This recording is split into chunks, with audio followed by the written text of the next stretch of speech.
Well, welcome to Friday's Thought for the Day. I'm actually recording this a couple of days early, a couple of days in advance. Unusually, I'm rather last minute on these things. But I'm recording it today because I realised a week or two ago that today was a kind of milestone in my ministry. It's actually the midpoint of my time in full-time ministry. If I've calculated the days right, it's exactly halfway today between that day when I was ordained deacon in Worcester Cathedral by the Bishop of Worcester, John Inge, a wonderful bishop, someone who became a really valued bishop, pastor, and to some extent friend. Obviously he knew many people. I didn't know him well, but someone whose ministry I enormously valued. So I look back to the day when that took place. But I'm halfway between that day and the significant birthday when, at least according to the current rules of the Church of England, I will need to retire from full-time ministry. And so I've taken a day out today just to really to read and to reflect and to pray around what's it mean to be at the midpoint of this season of full-time ministry. What does it say about the next several years? Just a point of clarification: I'm halfway through my time of full-time ministry. I'm nowhere near, I hope, halfway through my time here at St Albans. That's in God's timing, really, and only just begun. I've only been here less than 2 years, and I hope there are many more years of that to come. But I'm halfway. It's more a question about myself and my own relationship to ministry, my relationship to God.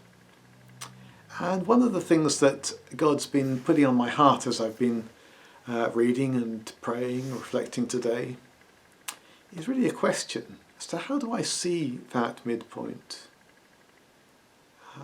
Several questions really come into that. Firstly, do I see it as the peak?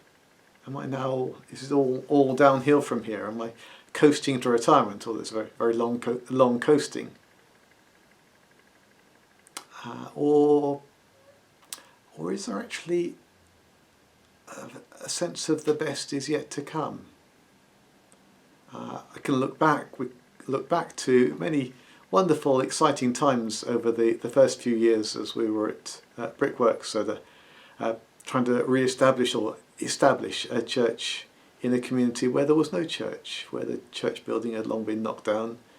We had no building, but we had enthusiasm, energy, and there were wonderful times as we worked in that community, drew that community together in different ways, saw God work in small ways in different people's lives, and saw times of amazing joy. I can easily at this point look back on that and say, are we going to have times like that in the future? Maybe not. I'm a bit older now than I was then. Different place, different time. This last year has taken its toll on all of us. Are we going to have the energy to do those things in the future? Maybe I could be planning those, but I'm not sure that's really quite what I'm inspired with today. But I think God's asking me, am I looking back to that and saying, well, those are the good things. Now it's just coasting downhill from here.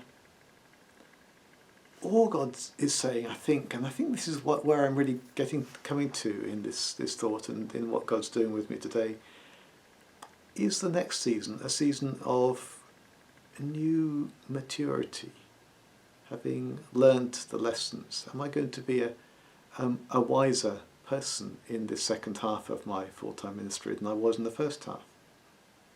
Am I prepared to look back and see mistakes that have been made, ways in which I was immature, inexperienced, ways in which I've now learnt more about God and more about myself? Am I going to be a wiser person in the second stage? Because with God, the best is always yet to come. And also, am I really looking to that significant birthday several years ahead as retirement, the end point? Or is that itself going to be just a transition to another another stage of ministry. We're all ministers, whether we wear a dog collar or not. We're called by God. We all have a role, a purpose to play. And is that just, will that day just be another marker, a time where we can enter into something else with more wisdom, wisdom through the mistakes and failings that I will experience over the next several years between now and then?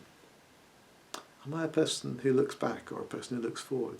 Am I a person who sees life as centred on physical health? Or am I someone who's living my life looking forward to eternity with God, looking forward to being transformed day by day more and more into the likeness of the one who gave up his own life for us? So as you look forward, whether you are closer to the end point than you were to the beginning, or whether you hope that you're closer to the beginning and there's many years to come, let's all be people who look forward to what God is doing in us and what he will continue to do in us for as many years as he gives to us on this earth. God bless.